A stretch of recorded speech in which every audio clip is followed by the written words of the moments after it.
So,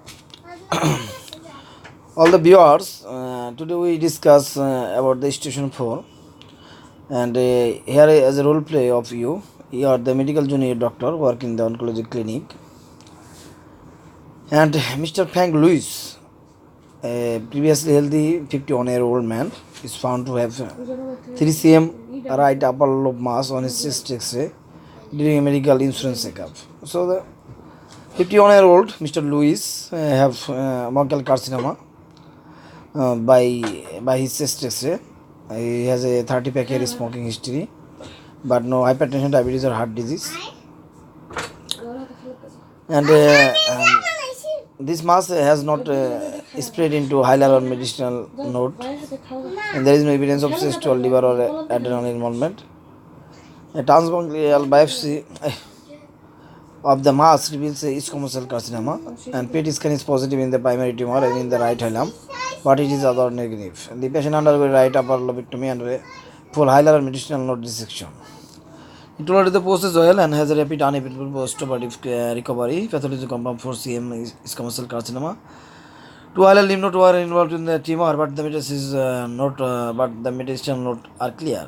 The pathological stage is T2N1M2, that is 2B.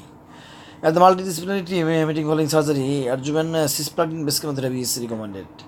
Your task is to explain the patient the rationale and benefit of the adjuvant chemotherapy that is described in the multidisciplinary team meeting as followed. Data from a large trial study reveals that a modest survival advantage 44% versus 40% at 5 years for patients who receive post-operative adjuvant platinum-based chemotherapy. Patients with good performance status should be offered the opinion of the adjuvant chemotherapy provided they understand that the expected benefit will be very modest. The side effect reported in the trial included 28% of the patients dying from chemotherapy toxicity, while 23% of them had at least one episode of grade 4 toxicity. Severe neutropenia in case of 70% cases, and severe thrombocytopenia in 3% cases, and severe vomiting in 3% cases. So you study your conversation as like previous on. Hello, Mr. Lewis or Mr. Frank Lewis, a 51-year-old. And good morning, Mr. Lewis. I am Dr. Ujjwal, one of the patient's doctor. Want to talk to you about your condition, how much you know about your disease process. Then the patient tell you about her disease process. Then patient can ask you, my surgeon told me he removed the entire tumor. Why do I need anything else done? So as a doctor, you told him that even after the operation, there is a chance that the lung cancer can come back, and probably because some cancers has already spread, but we are too small to be on the scan that you had before the operation. Giving people our anti-cancer drug treatment into the blood can help you to kill any cancer cell.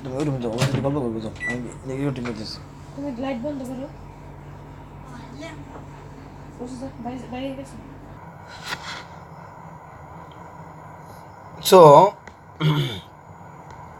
giving people anti-cancer drug treatment into the blood can help to keep any cancer cell that could be present, and this will reduce the chance of the disease returning. Unfortunately, it doesn't completely eliminate the risk of the cancer returning and doesn't potentially have any unpleasant side effect. And the patient asks you, how do I know if the chemotherapy is working? There is no way of telling for any individual person if the chemotherapy is helping, because at the time it is given there are no cancer cells visible on scan. And all we do know that giving chemotherapy after curative surgery for type and stage of lung cancer reduces the chance of the disease coming back and improves your chance of being cured. And the chemotherapy improves your chance of being alive in 5 years time about 4% from 40% to 44%. Or putting it another way, if we give 20 people of this treatment, then one of them will be cured that would not have been if they did not have it before.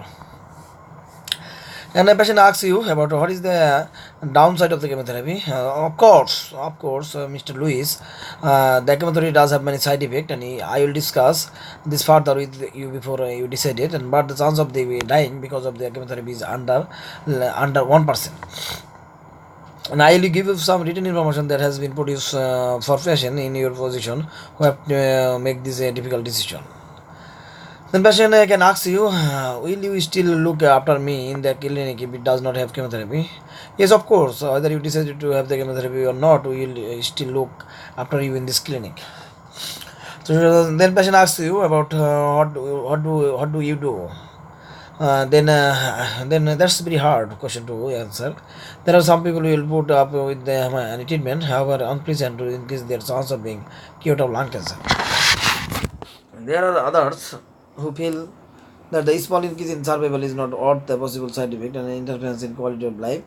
Without being flippant, it is really is like that. The half drunk pint of beer.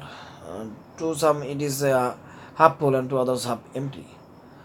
Theirs is not a right or wrong answer. Then person asks, do I need to decide right now? No. No, I would suggest that you read the information I have given you and think about it and about the things you have just talked over. Once you have done that, we need to talk things over again, perhaps along with someone from your family or a friend you would prefer. But we do not need to decide within the next couple of weeks. But we need to decide within the next couple of weeks. Then terminate the scenario as like before.